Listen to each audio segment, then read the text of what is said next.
the first pleasing earnest of their welcome. Chapter 47. "I have been thinking it over again, Elizabeth," said her uncle, as they drove from the town, "and really, upon serious consideration, I am much more inclined than I was to judge as your eldest sister does of the matter. It appears to me so very unlikely that any young man should form such a design against a girl who is by no means unprotected or friendless, and who is actually staying in his colonel's family, that I am strongly inclined to hope the best. Could he expect that her friends would not step forward?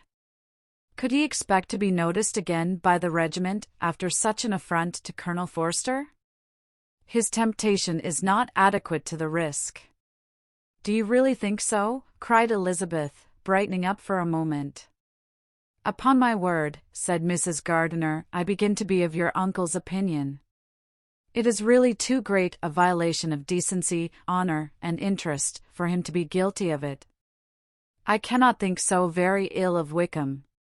Can you, yourself, Lizzie, so wholly give him up, as to believe him capable of it?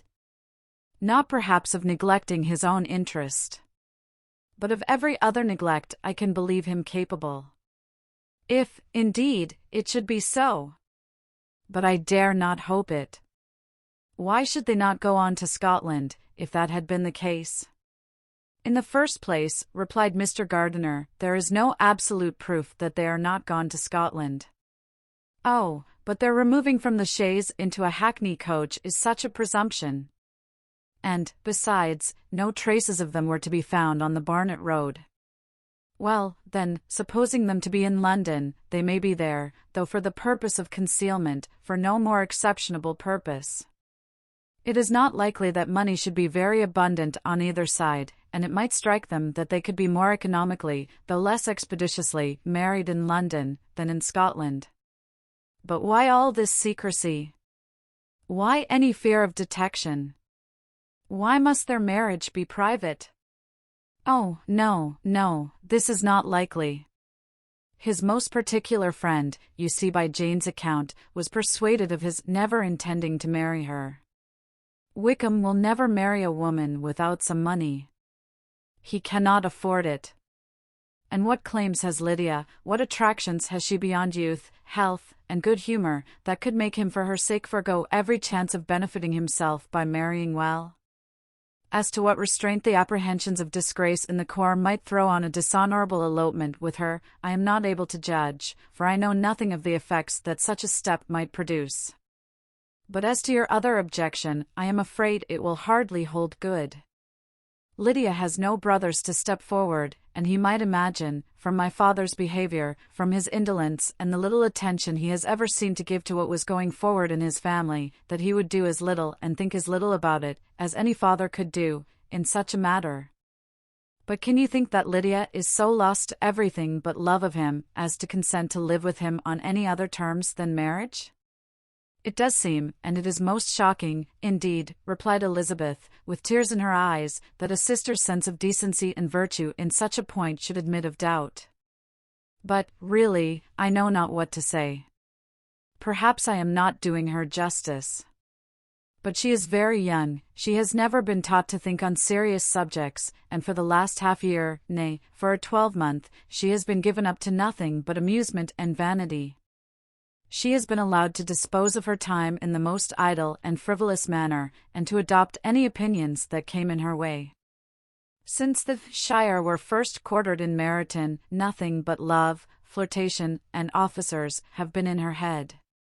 She has been doing everything in her power, by thinking and talking on the subject, to give greater, what shall I call it, susceptibility to her feelings, which are naturally lively enough. And we all know that Wickham has every charm of person and address that can captivate a woman. But you see that Jane, said her aunt, does not think so ill of Wickham as to believe him capable of the attempt. Of whom does Jane ever think ill? And who is there, whatever might be their former conduct, that she would believe capable of such an attempt, till it were proved against them? But Jane knows, as well as I do, what Wickham really is. We both know that he has been profligate in every sense of the word, that he has neither integrity nor honor, that he is as false and deceitful as he is insinuating. And do you really know all this? cried Mrs. Gardiner, whose curiosity as to the mode of her intelligence was all alive. "I do, indeed," replied Elizabeth, colouring. "I told you the other day of his infamous behaviour to Mr. Darcy, and you, yourself, when last at Longbourn, heard in what manner he spoke of the man who had behaved with such forbearance and liberality towards him. And there are other circumstances which I am not at liberty, which it is not worth while to relate, but his lies about the whole Pemberley family are endless. From what he said of Miss Darcy, I was thoroughly prepared to see a proud, reserved, disagreeable girl. Yet he knew to the contrary himself. He must know that she was as amiable and unpretending as we have found her. But does Lydia know nothing of this? Can she be ignorant of what you and Jane seem so well to understand? Oh, yes, that is the worst of all. Till I was in Kent, and saw so much both of Mr. Darcy and his relation Colonel Fitzwilliam, I was ignorant of the truth myself. And when I returned home, the Shire was to leave Meryton in a week or fortnight's time. As that was the case, neither Jane, to whom I related the whole, nor I, thought it necessary to make our knowledge public, for of what use could it apparently be to anyone, that the good opinion, which all the neighbourhood had of him, should then be overthrown? And even when it was settled that Lydia should go with Mrs. Forster, the necessity of opening her eyes to his character never occurred to me. That she could be in any danger from the deception never entered my head. That such a consequence as this should ensue, you may easily believe was far enough from my thoughts. When they all removed to Brighton, therefore, you had no reason, I suppose, to believe them fond of each other? Not the slightest. I can remember no symptom of affection on either side, and had anything of the kind been perceptible, you must be aware that ours is not a family on which it could be thrown away. When first he entered the corps, she was ready enough to admire him, but so we all were. Every girl in or near Meryton was out of her senses about him for the first 2 months, but he never distinguished her by any particular attention, and, consequently, after a moderate period of extravagant and wild admiration, her fancy for him gave way, and others of the regiment, who treated her with more distinction, again became her favourites. It may be easily believed that however little of novelty could be added to their fears, hopes, and conjectures on this interesting subject by its repeated discussion, no other could detain them from it long, during the whole of the journey. From Elizabeth's thoughts it was never absent. Fixed there by the keenest of all anguish, self-reproach, she could find no interval of ease or forgetfulness. They travelled as expeditiously as possible, and sleeping one night on the road, reached Longbourn by dinner-time the next day. It was a comfort to Elizabeth to consider that Jane could not have been wearied by long expectations. The little Gardiners, attracted by the sight of a chaise, were standing on the steps of the house, as they entered the paddock, and when the carriage drove up to the door, the joyful surprise that lighted up their faces and displayed itself over their whole bodies, in a variety of capers and frisks, was the first pleasing earnest of their welcome. Elizabeth jumped out, and after giving each of them a hasty kiss, hurried into the vestibule, where Jane, who came running downstairs from her mother's apartment, immediately met her. Elizabeth, as she affectionately embraced her, whilst tears filled the eyes of both, lost not a moment in asking whether anything had been heard of the fugitives. "Not yet," replied Jane. "But now that my dear uncle is come, I hope everything will be well." "Is my father in town?" "Yes, he went on Tuesday, as I wrote you word." "And have you heard from him often?" "We have heard only once.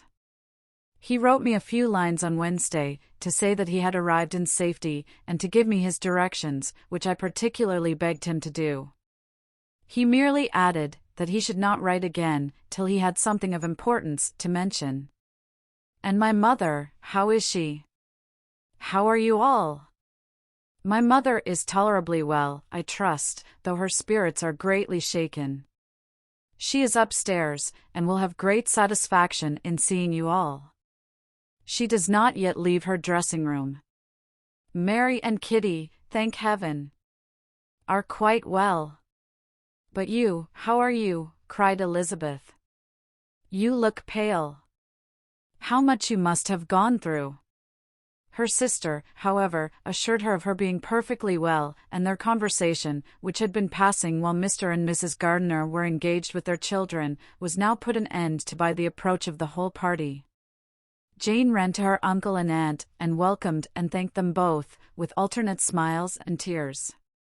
When they were all in the drawing-room, the questions which Elizabeth had already asked were of course repeated by the others, and they soon found that Jane had no intelligence to give. The sanguine hope of good, however, which the benevolence of her heart suggested, had not yet deserted her. She still expected that it would all end well, and that every morning would bring some letter either from Lydia or her father, to explain their proceedings, and, perhaps, announce the marriage. Mrs. Bennet, to whose apartment they all repaired, after a few minutes' conversation together, received them exactly as might be expected, with tears and lamentations of regret, invectives against the villainous conduct of Wickham, and complaints of her own sufferings and ill-usage, blaming everybody but the person to whose ill-judging indulgence the errors of her daughter must be principally owing. "If I had been able," said she, "to carry my point in going to Brighton with all my family, this would not have happened, but poor dear Lydia had nobody to take care of her. Why did the Forsters ever let her go out of their sight? I am sure there was some great neglect or other on their side, for she is not the kind of girl to do such a thing, if she had been well looked after. I always thought they were very unfit to have the charge of her, but I was overruled, as I always am. Poor, dear child! And now here's Mr. Bennet gone away, and I know he will fight Wickham, wherever he meets him, and then he will be killed, and what is to become of us all? The Collinses will turn us out, before he is cold in his grave, and if you are not kind to us, brother, I do not know what we shall do." They all exclaimed against such terrific ideas, and Mr. Gardiner, after general assurances of his affection for her and all her family, told her that he meant to be in London the very next day, and would assist Mr. Bennet in every endeavour for recovering Lydia. "Do not give way to useless alarm," added he, "though it is right to be prepared for the worst, there is no occasion to look on it as certain. It is not quite a week since they left Brighton. In a few days more, we may gain some news of them, until we know that they are not married, and have no design of marrying. Do not let us give the matter over as lost. As soon as I get to town, I shall go to my brother, and make him come home with me to Grosseteste Street, and then we may consult together as to what is to be done." "Oh, my dear brother," replied Mrs. Bennet, "that is exactly what I could most wish for. And now do, when you get to town, find them out, wherever they may be, and if they are not married already, make them marry. And as for wedding clothes, do not let them wait for that, but tell Lydia she shall have as much money as she chooses to buy them, after they are married. And, above all things, keep Mr. Bennet from fighting. Tell him what a dreadful state I am in, that I am frightened out of my wits, and have such tremblings, such flutterings all over me, such spasms in my side, and pains in my head, and such beatings at my heart, that I can get no rest by night nor by day. And tell my dear Lydia not to give any directions about her clothes till she has seen me, for she does not know which are the best warehouses." "Oh, brother, how kind you are! I know you will contrive it all." But Mr. Gardiner, though he assured her again of his earnest endeavours in the cause, could not avoid recommending moderation to her, as well in her hopes as her fears, and after talking with her in this manner till dinner was on table, they left her to vent all her feelings on the housekeeper, who attended in the absence of her daughters. Though her brother and sister were persuaded that there was no real occasion for such a seclusion from the family, they did not attempt to oppose it, for they knew that she had not prudence enough to hold her tongue before the servants, while they waited at table, and judged it better that one only of the household, and the one whom they could most trust, should comprehend all her fears and solicitude on the subject. In the dining-room they were soon joined by Mary and Kitty, who had been too busily engaged in their separate apartments to make their appearance before. One came from her books, and the other from her toilette.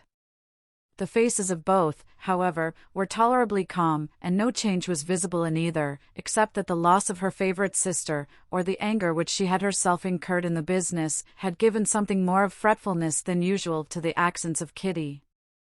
As for Mary, she was mistress enough of herself to whisper to Elizabeth, with a countenance of grave reflection, soon after they were seated at table, "This is a most unfortunate affair, and will probably be much talked of. but we must stem the tide of malice, and pour into the wounded bosoms of each other the balm of sisterly consolation." Then perceiving in Elizabeth no inclination of replying, she added, "Unhappy as the event must be for Lydia, we may draw from it this useful lesson, that loss of virtue in a female is irretrievable, that one false step involves her in endless ruin, that her reputation is no less brittle than it is beautiful, and that she cannot be too much guarded in her behavior towards the undeserving of the other sex." Elizabeth lifted up her eyes in amazement, but was too much oppressed to make any reply. Mary, however, continued to console herself with such kind of moral extractions from the evil before them. In the afternoon, the two elder Miss Bennets were able to be for half an hour by themselves, and Elizabeth instantly availed herself of the opportunity of making any inquiries which Jane was equally eager to satisfy. After joining in general lamentations over the dreadful sequel of this event, which Elizabeth considered as all but certain, and Miss Bennet could not assert to be wholly impossible, the former continued the subject by saying, "But tell me all and everything about it which I have not already heard. Give me further particulars. What did Colonel Forster say? Had they no apprehension of anything before the elopement took place? They must have seen them together forever." Colonel Forster did own that he had often suspected some partiality, especially on Lydia's side, but nothing to give him any alarm. "I am so grieved for him. His behavior was attentive and kind to the utmost. He was coming to us, in order to assure us of his concern, before he had any idea of their not being gone to Scotland. When that apprehension first got abroad, it hastened his journey." "And was Denny convinced that Wickham would not marry? Did he know of their intending to go off? Had Colonel Forster seen Denny himself?" "Yes, but when questioned by him, Denny denied knowing anything of their plan, and would not give his real opinion about it. He did not repeat his persuasion of their not marrying, and from that I am inclined to hope he might have been misunderstood before. Until Colonel Forster came himself, not one of you entertained a doubt, I suppose, of their being really married? How was it possible that such an idea should enter our brains? I felt a little uneasy, a little fearful of my sister's happiness with him in marriage, because I knew that his conduct had not been always quite right. My father and mother knew nothing of that, they only felt how imprudent a match it must be." Kitty then owned, with a very natural triumph on knowing more than the rest of us, that in Lydia's last letter she had prepared her for such a step. She had known, it seems, of their being in love with each other many weeks. "But not before they went to Brighton?" "No, I believe not." "And did Colonel Forster appear to think ill of Wickham himself? Does he know his real character?" "I must confess that he did not speak so well of Wickham as he formerly did. He believed him to be imprudent and extravagant, and since this sad affair has taken place, it is said that he left Meryton greatly in debt, but I hope this may be false." "Oh, Jane, had we been less secret, had we told what we knew of him, this could not have happened." "Perhaps it would have been better," replied her sister.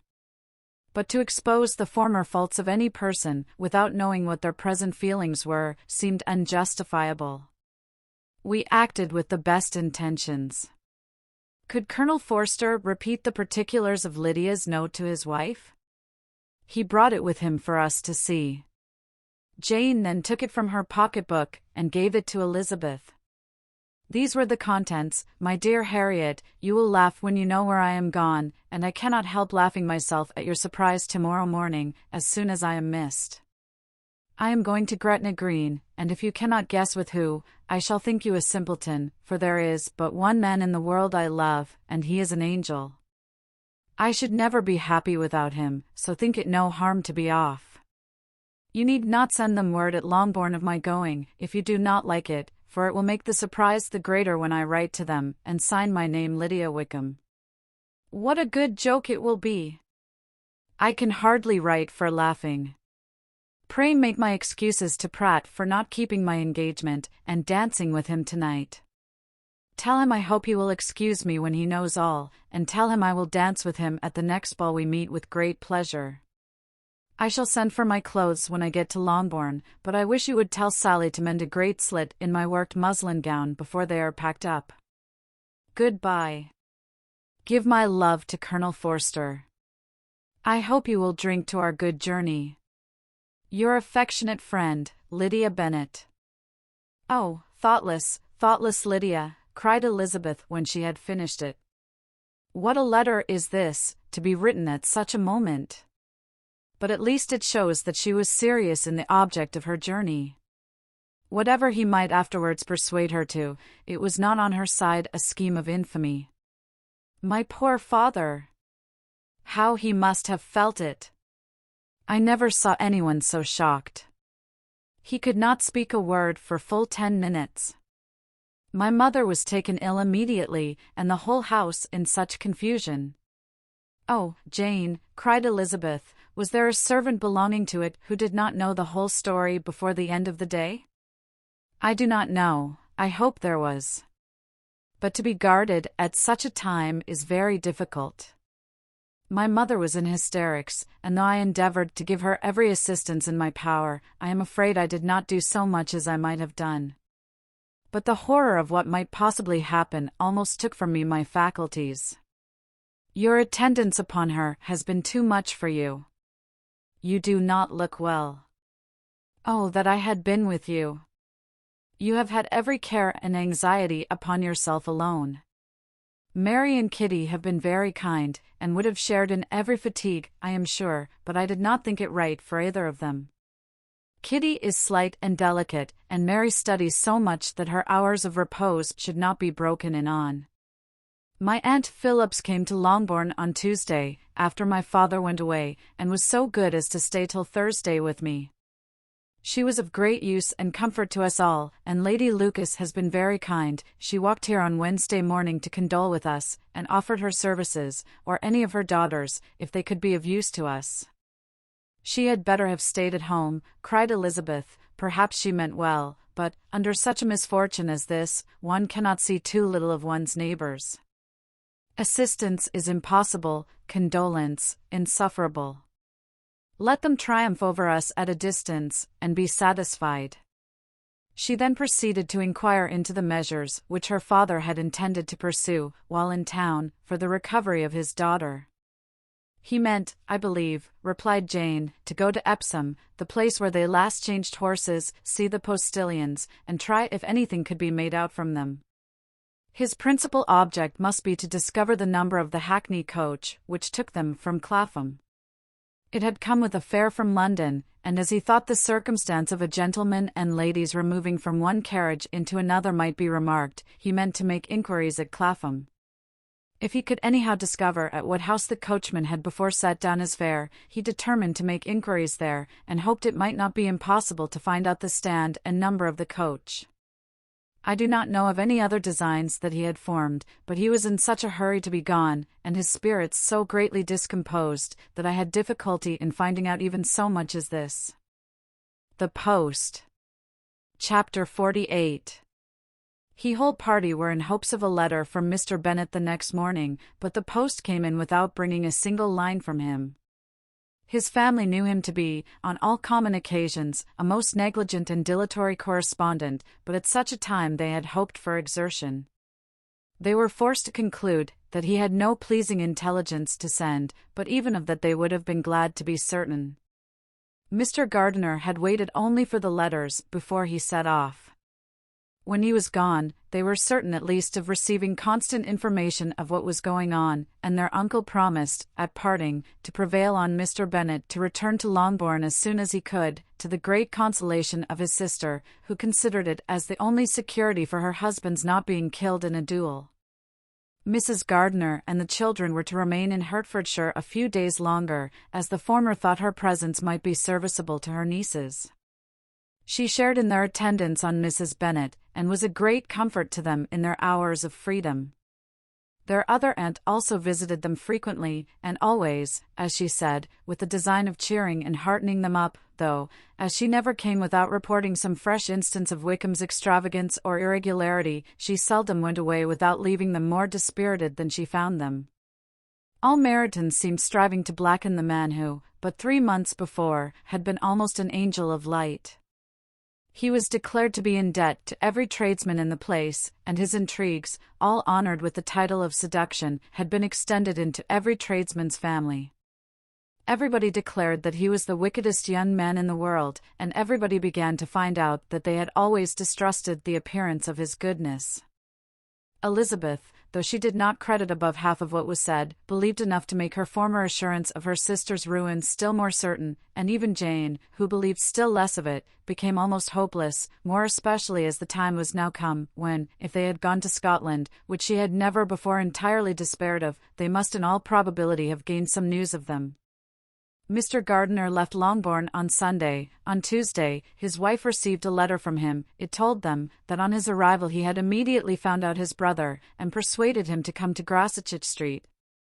That Mr. Bennet had been to Epsom and Clapham before his arrival, but without gaining any satisfactory information, and that he was now determined to inquire at all the principal hotels in town, as Mr. Bennet thought it possible they might have gone to one of them on their first coming to London, before they procured lodgings. Mr. Gardiner himself did not expect any success from this measure, but as his brother was eager in it, he meant to assist him in pursuing it. He added that Mr. Bennet seemed wholly disinclined at present to leave London, and promised to write again very soon. There was also a postscript to this effect. I have written to Colonel Forster to desire him to find out, if possible, from some of the young man's intimates in the regiment, whether Wickham has any relations or connections who would be likely to know in what part of the town he has now concealed himself. If there were anyone that one could apply to, with a probability of gaining such a clue as that, it might be of essential consequence. At present, we have nothing to guide us. Colonel Forster will, I dare say, do everything in his power to satisfy us on this head. But, on second thoughts, perhaps Lizzie could tell us what relations he has now living better than any other person. Elizabeth was at no loss to understand from whence this deference for her authority proceeded, but it was not in her power to give any information of so satisfactory a nature as the compliment deserved. She had never heard of his having had any relations, except a father and mother, both of whom had been dead many years. It was possible, however, that some of his companions in the shire might be able to give more information, and though she was not very sanguine in expecting it, the application was a something to look forward to. Every day at Longbourn was now a day of anxiety, but the most anxious part of each was when the post was expected. The arrival of letters was the first grand object of every morning's impatience. Through letters, whatever of good or bad was to be told would be communicated, and every succeeding day was expected to bring some news of importance. But before they heard again from Mr. Gardiner, a letter arrived for their father, from a different quarter, from Mr. Collins, which, as Jane had received directions to open all that came for him in his absence, she accordingly read, and Elizabeth, who knew what curiosities his letters always were, looked over her, and read it likewise. It was as follows: My dear sir, I feel myself called upon, by our relationship, and my situation in life, to condole with you on the grievous affliction you are now suffering under, of which we were yesterday informed by a letter from Hertfordshire. Be assured, my dear sir, that Mrs. Collins and myself sincerely sympathize with you, and all your respectable family, in your present distress, which must be of the bitterest kind, because proceeding from a cause which no time can remove. No argument shall be wanting on my part that can alleviate so severe a misfortune, or that may comfort you, under a circumstance that must be, of all others, most afflicting to a parent's mind. The death of your daughter would have been a blessing in comparison of this. And it is the more to be lamented, because there is reason to suppose, as my dear Charlotte informs me, that this licentiousness of behavior in your daughter has proceeded from a faulty degree of indulgence, though, at the same time, for the consolation of yourself and Mrs. Bennet, I am inclined to think that her own disposition must be naturally bad, or she could not be guilty of such an enormity, at so early an age.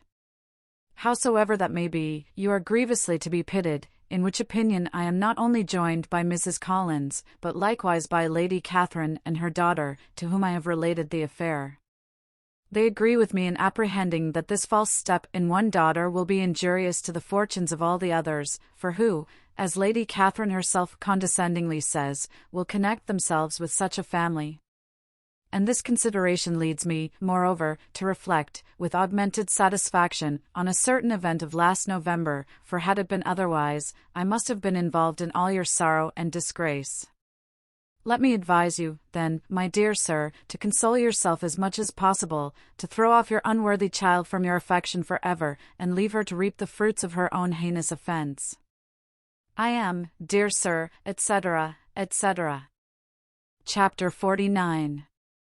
2 days after Mr. Bennet's return, as Jane and Elizabeth were walking together in the shrubbery behind the house, they saw the housekeeper coming towards them, and concluding that she came to call them to their mother, went forward to meet her, but instead of the expected summons, when they approached her, she said to Miss Bennet, "I beg your pardon, madam, for interrupting you, but I was in hopes you might have got some good news from town, so I took the liberty of coming to ask."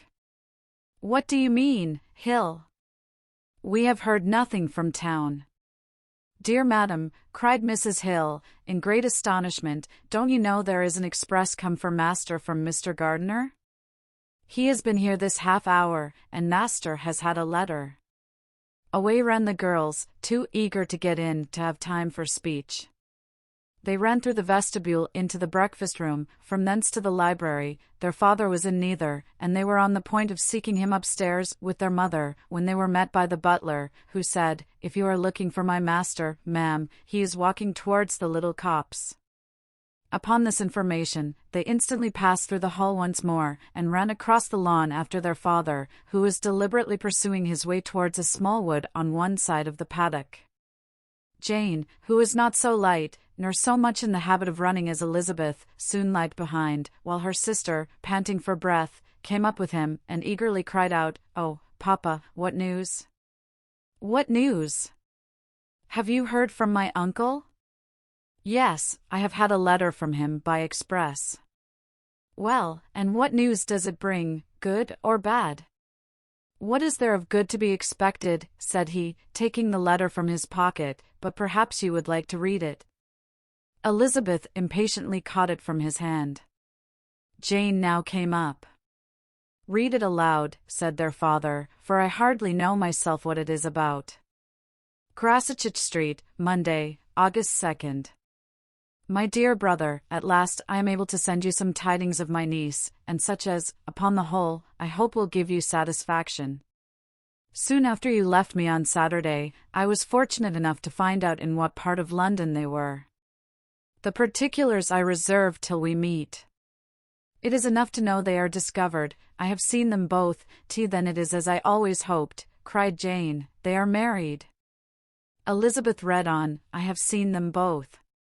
They are not married, nor can I find there was any intention of being so, but if you are willing to perform the engagements which I have ventured to make on your side, I hope it will not be long before they are.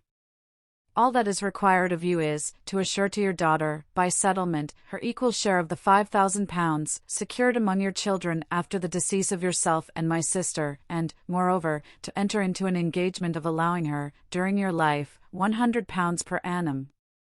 These are conditions which, considering everything, I had no hesitation in complying with, as far as I thought myself privileged, for you.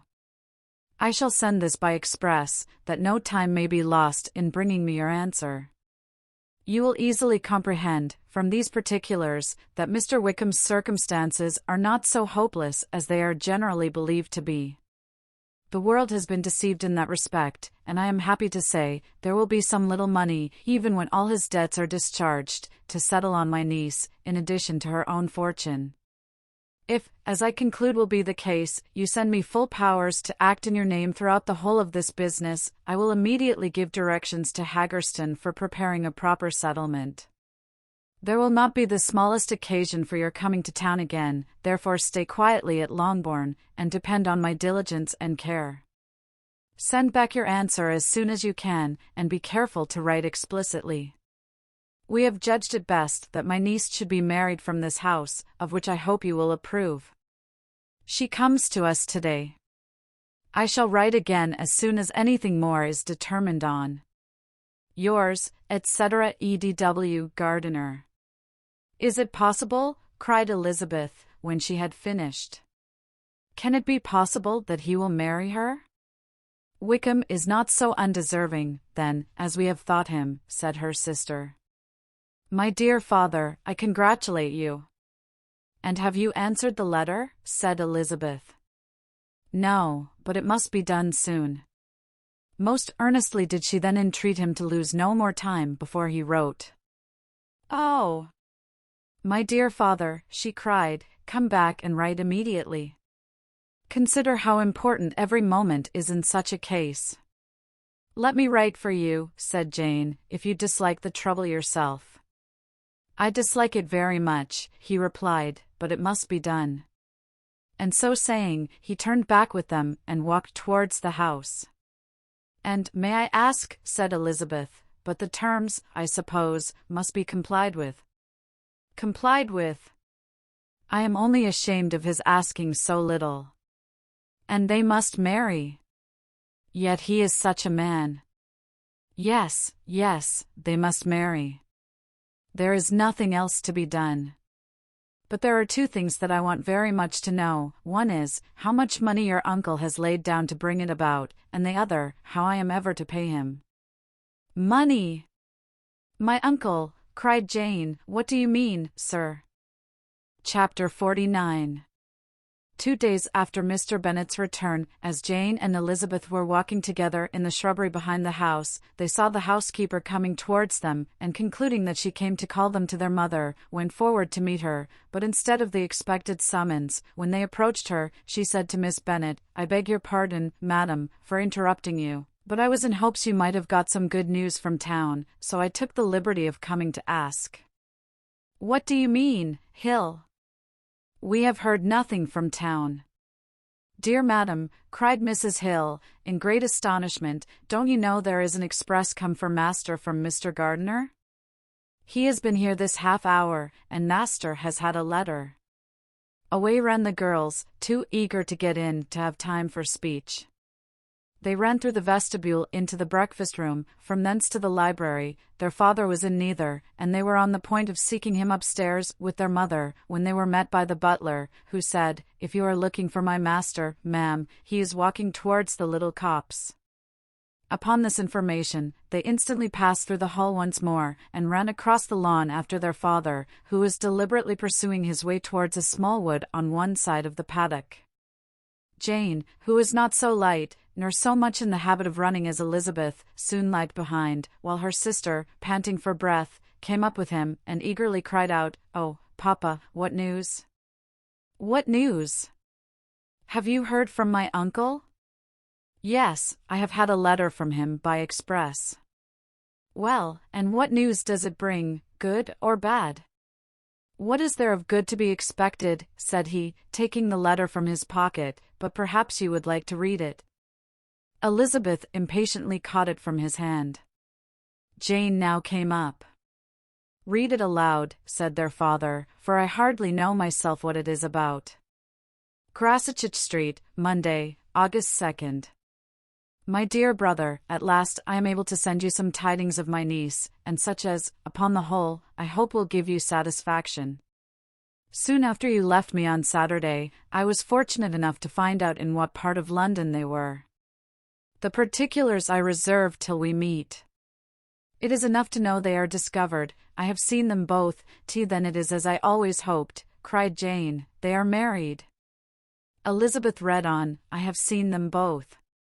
They are not married, nor can I find there was any intention of being so, but if you are willing to perform the engagements which I have ventured to make on your side, I hope it will not be long before they are. All that is required of you is, to assure to your daughter, by settlement, her equal share of the £5,000, secured among your children after the decease of yourself and my sister, and, moreover, to enter into an engagement of allowing her, during your life, £100 per annum. These are conditions which, considering everything, I had no hesitation in complying with, as far as I thought myself privileged, for you. I shall send this by express, that no time may be lost in bringing me your answer. You will easily comprehend, from these particulars, that Mr. Wickham's circumstances are not so hopeless as they are generally believed to be. The world has been deceived in that respect, and I am happy to say there will be some little money, even when all his debts are discharged, to settle on my niece, in addition to her own fortune. If, as I conclude will be the case, you send me full powers to act in your name throughout the whole of this business, I will immediately give directions to Haggerston for preparing a proper settlement. There will not be the smallest occasion for your coming to town again, therefore stay quietly at Longbourn, and depend on my diligence and care. Send back your answer as soon as you can, and be careful to write explicitly. We have judged it best that my niece should be married from this house, of which I hope you will approve. She comes to us today. I shall write again as soon as anything more is determined on. Yours, etc. E.D.W. Gardiner. Is it possible? Cried Elizabeth, when she had finished. Can it be possible that he will marry her? Wickham is not so undeserving, then, as we have thought him, said her sister. My dear father, I congratulate you. And have you answered the letter? Said Elizabeth. No, but it must be done soon. Most earnestly did she then entreat him to lose no more time before he wrote. Oh! My dear father, she cried, come back and write immediately. Consider how important every moment is in such a case.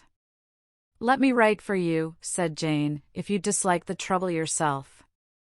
I dislike it very much, he replied, but it must be done. And so saying, he turned back with them and walked towards the house. And, may I ask, said Elizabeth, but the terms, I suppose, must be complied with. Complied with? I am only ashamed of his asking so little. And they must marry. Yet he is such a man. Yes, yes, they must marry. There is nothing else to be done.